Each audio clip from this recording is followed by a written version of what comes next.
Well, my name is Jerry Honawa. A lot of people say Honawa, but it's actually Honawa. That's the Hopi word for bear. That's my dad's name. I'm involved with the Black Mesa Trust. I'm their cultural advisor to that board. And our founder, Vernon Messiasva, had this information about seed. He wants to know if you'd be interested in coming over to their conference. They're going to have all these scientists, quantum physicists and all of this good stuff, and they want you to talk about what you know about the Hopi prophecy. Well, that I can do. So here I am.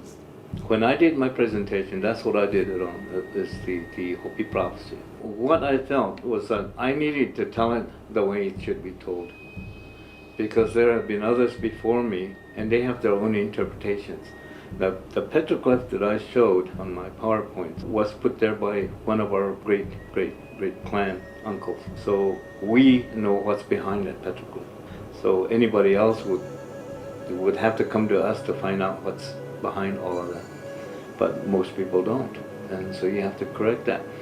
When I do my presentations, I give my grandfather a lot of credit, like you may have noticed, because he's the person that taught me all of it, him and his peers. The Hopi prophecy, he said for me to watch, listen, and learn. So I did. And some of the things that he talks about is now real. He talked about the Hopi people breaking apart the atom. They call it the seed. They've already dissected that. This is depicted on the cliff walls down there. The atom that's broken and all of these fingers coming out of it. And when he showed me that, he said, see all of these fingers that's coming out of this little seed? They're questions. And when you break those seeds, when you break those little strings, when you tear them apart, you can still end up with that many more questions. But at the end, at the very end, when the truth is finally there, that's going to be the end of us.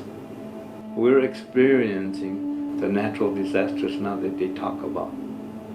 When I was in my teens, we didn't have these kind of things. Now, look at the wildfires, uncontrollable wildfires. They talk about that. The floods, the earthquakes, the hurricanes. Everything else that they talk about, prophesized, has come true. The thing is that I mentioned the Mayan calendar also, about how some people think it's the end of the world. To me, that's a new awakening. It's a new awakening. We have to realize the fact that yes, we are all in it. We are all guilty to some degree of helping create the ozone being, deteriorating. So what do? Do a lot of this teaching hands-on. And I don't normally hold my classes in a room like this, not in a classroom. Sometimes we'd be under the trees, sometimes we'd be at the field, but hands-on to me works the best. Put in an edible yard. Put in plants that you identify with, something that you can be proud of, And in the end product is something that you can put on your table and feed your family. And I think if we all get into this kind of mode, we can now begin to not only save water, but we can also create our own food. We don't have to go to the supermarket for some of this food that we can raise on our own. So this is where the awareness needs to be.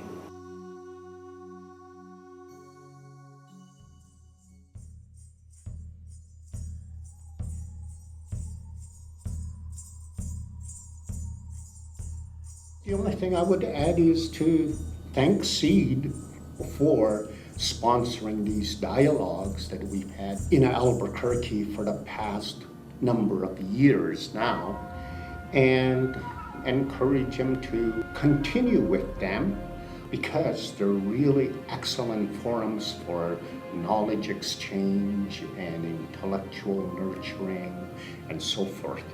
And they have just been very good therapy for people who do participate in the dialogue. So I want to thank Seed for being a sponsor and carrying that tradition